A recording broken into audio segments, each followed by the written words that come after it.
Most of what you think you know about the essence of the self, the essence of reality, is probably wrong. I'm Bernardo Kastrup, director of Essentia Foundation. I'm a philosopher, computer scientist, and an author, and I have been promoting the idea that the essence of reality is not material, but actually mental. The philosophy I put forward is called Analytic Idealism, and that is the notion that although there is an objective world outside our individual minds, a world that we inhabit, a world that doesn't really care what we think of it, whether we like it or not, whether we wish it to be different or not. There is an objective world, but it too is mental. Just like the thoughts of another person, which are objective from your point of view, you cannot control the thoughts of another person. The thoughts of another person would still exist even if you were not around. Those thoughts are essentially mental as well.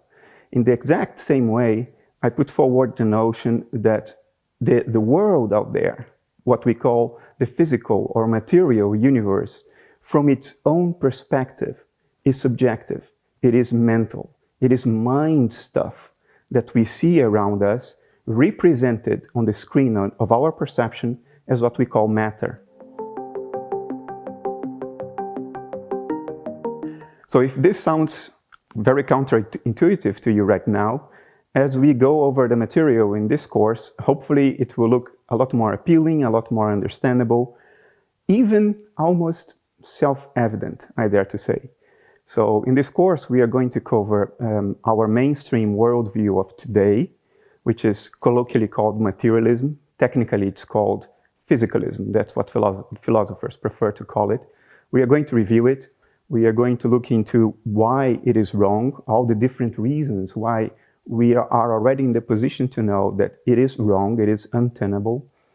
Then we are going to look at the alternative, which is analytic idealism.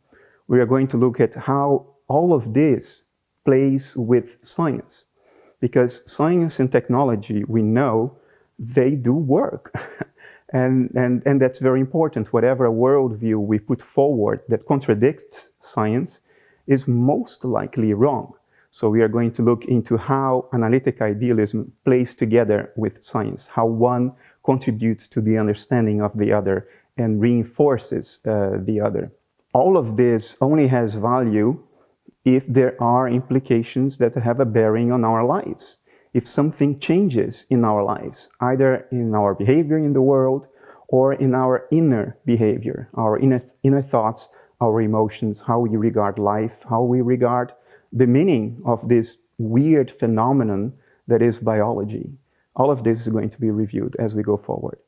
Now, although philosophy and metaphysics may sound abstract and remote, they inform every aspect of our lives. They inform how we relate to ourselves, to our emotions, our thoughts. Are they side effects of organic activity and therefore bound to disappear when we die, and therefore all of our sufferings for nothing?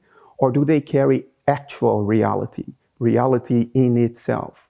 Because if so, then our psychological inner lives have a lot more meaning and weight than they would otherwise, and that has a bearing on our lives. So philosophy is actually the least abstract of the areas of knowledge we have. It is the area of knowledge that bears directly on every single aspect of life, how it relates to others, how it relates to the world at large, and how we perceive meaning in everything we do. It has a bearing on healthcare.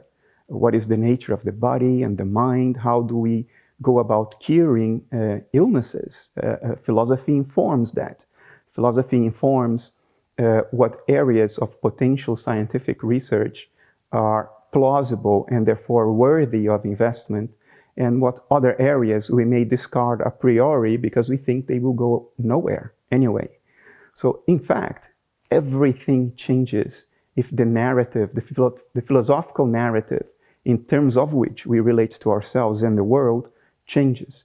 And nobody is immune from that. This is important for every living human being on this planet.